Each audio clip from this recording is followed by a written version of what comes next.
Bạn cùng phòng của tớ mắc chứng sợ thân mật, đưa ra 5 triệu để nhờ tớ chữa bệnh cho cậu ấy. Chẳng phải chỉ cần nắm tay cậu ấy chút thôi sao? Thế là tớ vui vẻ nhận lời. Nhưng ai ngờ mỗi lần chữa xong, tớ mệt đến mức xuống giường không nổi. Thế là tớ khóc lóc van xin, tớ không muốn chữa cho cậu nữa đâu. Nhưng ánh mắt cậu ấy lại lấp lánh sự phấn khích và cố chấp. Không được đâu, tối nay tiếp tục chữa nhé. Soái ca Trường Lộ Đồng mắc chứng sợ thân mật.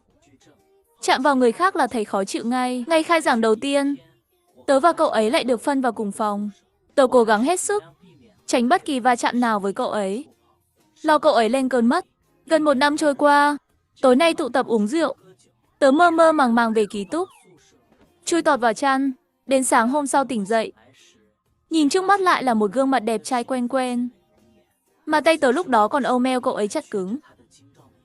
Lộ Đồng cũng mở mắt. Hai đứa nhìn nhau chằm chằm, không khí ngượng ngùng bao trùm cả hai. Rồi cậu ấy vội vàng trèo xuống giường, chạy thẳng vào phòng tắm. Tớ ngượng chín mặt nhìn quanh.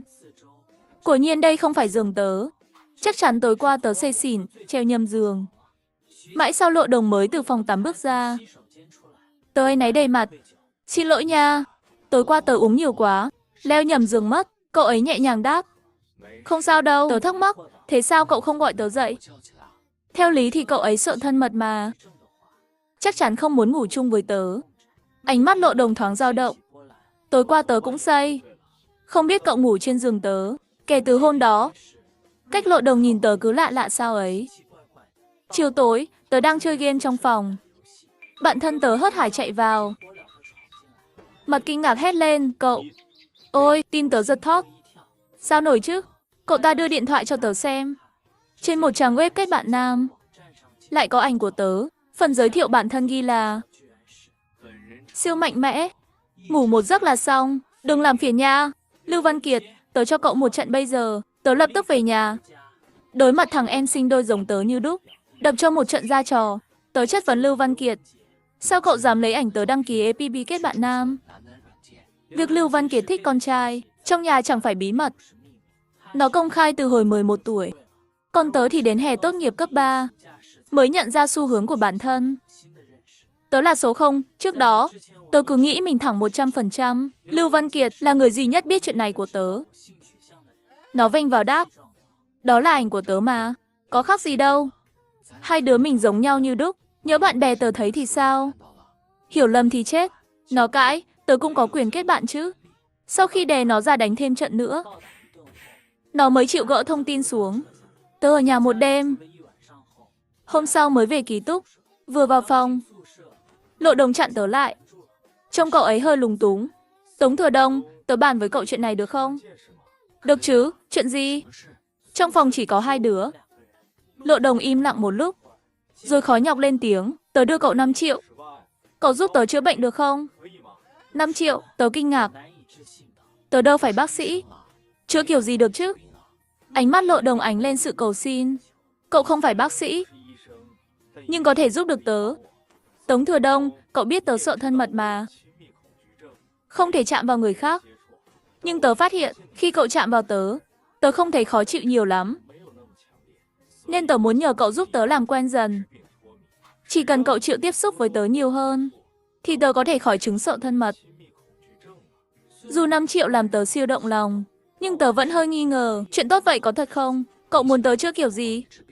Lộ Đồng thoải mái đáp, như anh em tốt ấy mà. Ngày thường nắm tay, ôm vai, ngồi chồng lên nhau trên ghế. Tối ngủ chung. Chỉ cần tớ quen với việc chạm người, thì sẽ không sợ nữa. Chỉ cần sống như anh em với Lộ Đồng, tớ sẽ được 5 triệu.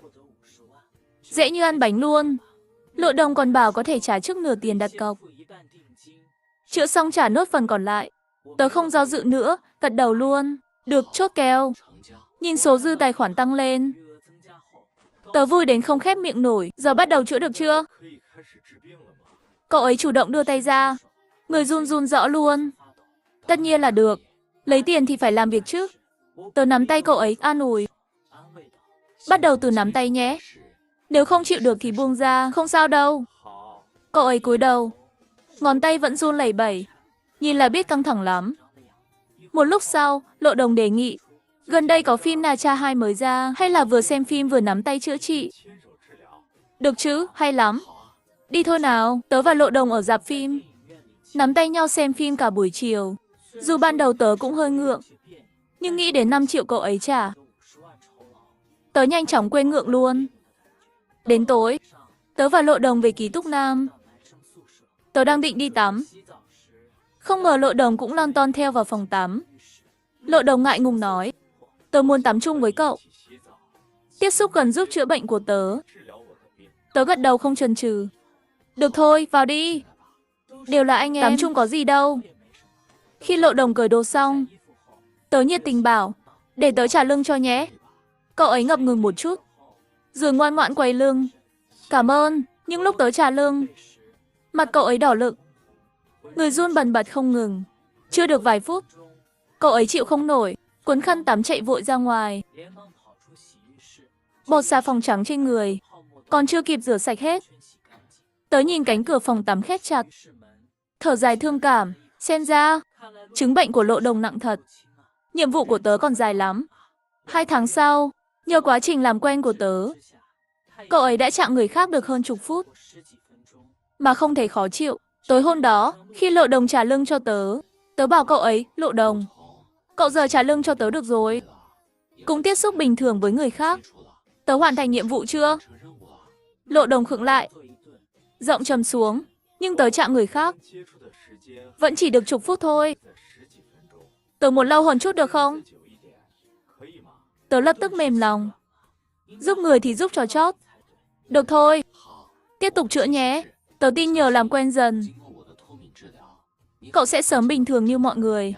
Thừa Đông, cậu tốt thật. Không có cậu, tớ chẳng thể khá lên. Chuyện nhỏ, tớ chữa bệnh cho cậu ấy trả tớ 5 triệu. Đôi bên cùng có lợi mà. Và lại qua thời gian ở chung, tớ thực sự coi cậu ấy là bạn. Đã là bạn, thì phải chữa cho hẳn hoi. Sáng hôm sau, tớ đẩy cửa phòng, thấy Lộ Đồng ngồi thẫn thờ như mất hồn. Nhìn cái là biết cậu ấy buồn. Cậu sao thế? Tâm trạng không tốt à? Lộ Đồng buồn bã đáp với vẻ thất vọng.